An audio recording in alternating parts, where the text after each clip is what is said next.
Assalamualaikum warahmatullahi wabarakatuh. Perkenalkan, nama saya Yunda Sawitri, NIM 19042198.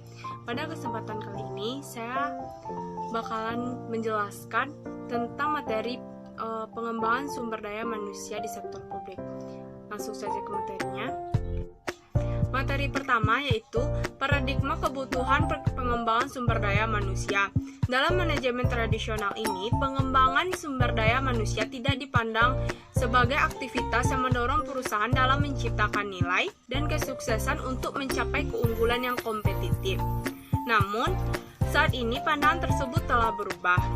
Perusahaan yang melakukan pelatihan dan pengembangan sumber daya manusia mampu memberikan pelaporan keuangan yang lebih baik dibandingkan dengan perusahaan yang tidak mengikuti program tersebut. Pengertian pelatihan dan pengembangan. Pelatihan dan pengembangan adalah usaha yang terencana dari suatu organisasi untuk meningkatkan pengetahuan, keterampilan, dan kemampuan pegawai. Pelatihan lebih ditekankan kepada peningkatan kemampuan untuk melakukan pekerjaan yang spesifik pada saat ini. Sedangkan pengembangan lebih ditekankan pada peningkatan pengetahuan untuk melakukan pekerjaan di masa yang akan datang. Pelatihan vs pengembangan. Pelatihan adalah proses peningkatan kemampuan spesifik karyawan untuk membantu mencapai tujuan organisasi. Sedangkan pengembangan adalah usaha-usaha untuk meningkatkan kemampuan karyawan untuk menghadapi berbagai penugasan di masa yang akan datang. Kesenjangan antara kemampuan kerja dan tuntutan tugas. Kalau pelatihan ini terjadi pada waktu yang berlangsung sekarang ini, sedangkan development atau pengembangan terjadi pada masa yang akan datang. Perbandingan pelatihan dan pengembangan. Ada 5 pembeda dari perbandingan pelatihan dan pengembangan ini. Yang pertama, pada fokus. Yang kedua, jangka waktu. Yang ketiga, tujuan. Yang keempat, hasilnya. Yang kelima, pengukuran efektivitas. Pembedaan pertama yaitu pada fokus. Pada pelatihan, aspek kemampuan spesifik yang relatif sempit. Sedangkan pengembangan, aspek kapasitas dalam setiap penugasan. Pembedaan yang kedua yaitu jangka waktu. Pada pelatihan, jangka waktunya yaitu pendek, sedangkan pada pengembangan jangka waktunya yaitu panjang. Pembedaan yang ketiga yaitu pada tujuan. Pada pelatihan, tujuan ini dapat menunaikan pekerjaan yang saat ini, sedangkan pengembangan yaitu tujuannya dapat menangani berbagai penugasan di masa yang akan datang. Pembedaan yang keempat yaitu pada hasilnya. Pada pelatihan, hasilnya berupa langsung dan cepat, sedangkan pada pengembangan, hasilnya berupa tidak langsung. Pembedaan yang kelima yaitu pengukuran efektivitas. Pada pelatihan, pengukuran efektivitas ini berupa penilaian kinerja, analisis biaya, tes kelulusan, dan sertifikasi. Sedangkan pada pengembangan, pengukuran efektivitas ini berupa sumber daya manusia yang siap ditugaskan, promosi, keunggulan kompetitif. Langkah-langkah dalam pelaksanaan pelatihan atau pengembangan, yaitu adanya prinsip-prinsip belajar, biaya yang tersedia, fasilitas yang ada, dan waktu. Langkah-langkahnya yaitu yang pertama, analisis kebutuhan. Di analisis kebutuhan ini berupa kebutuhan organisasi, kebutuhan tugas, dan kebutuhan pegawai. Selanjutnya yang kedua, penentuan tujuan dan materi pelatihan. Yang ketiga yaitu penentuan metode pelatihan yang berupa on the job training atau off the job training. Yang keempat yaitu evaluasi pelatihan. Evaluasi pelatihan dan pengembangan. Evaluasi pelatihan dilihat dari efek pelatihan dikaitkan dengan reaksi peserta terhadap isi dan proses pelatihan. Yang kedua, pengetahuan yang diperoleh melalui pengalaman pelatihan. Yang ketiga, perubahan perilaku. Yang keempat, perbaikan dalam organisasi. Penentuan tujuan pelatihan.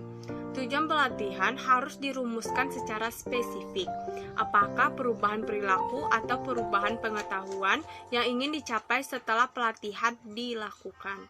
Berdasarkan tujuan tersebut, maka ditentukan materi untuk pelatihan dalam mencapai tujuan. Pengertian pengembangan sumber daya manusia.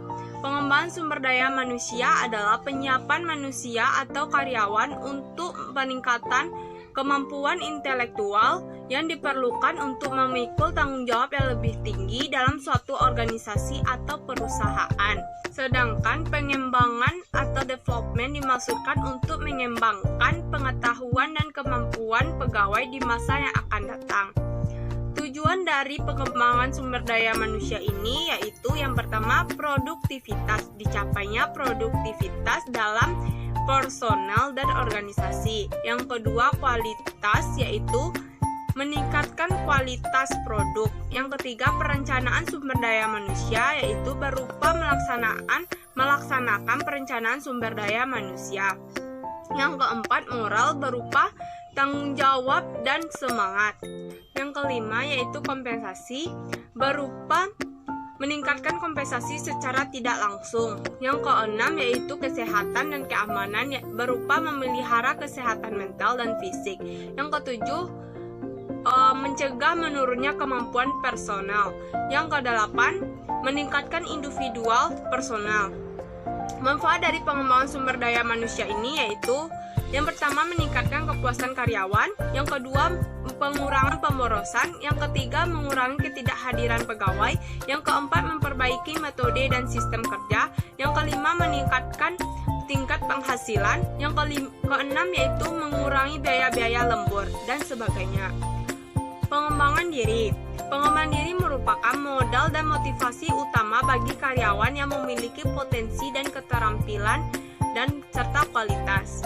Pengembangan diri tidak hanya dilakukan oleh pegawai secara pribadi, namun harus adanya dukungan dari perusahaan dan instansi yang terkait untuk memberikan pelatihan atau memberikan bekal bagi seorang karyawan untuk meningkatkan kompetensi serta keahlian yang bisa digunakan di masa yang akan datang.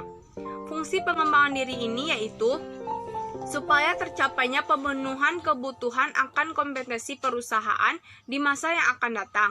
Pengembangan kompetensi karyawan dapat dilakukan berupa pembelajaran yang mandiri, pelatihan kerja, dan pengalaman kerja.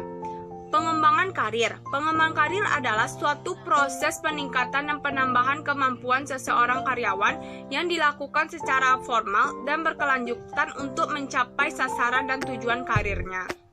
Dalam pengembangan karir ini adanya dua hal yang terkait, yaitu antara individual dengan institusional. Dalam individual adanya perencanaan karir yang berupa subprosesnya. Yang pertama pilihan bersifat jabatan, yang kedua pilihan organisasional, yang ketiga pilihan penugasan pekerjaan, yang keempat pilihan pengembangan diri. Di dalam institusional adanya manajemen karir yang berupa subprosesnya. Yang pertama rekrutmen dan seleksi, yang kedua alokasi sumber daya manusia, yang ketiga penilaian dan evaluasi, yang keempat pelatihan dan pengembangan.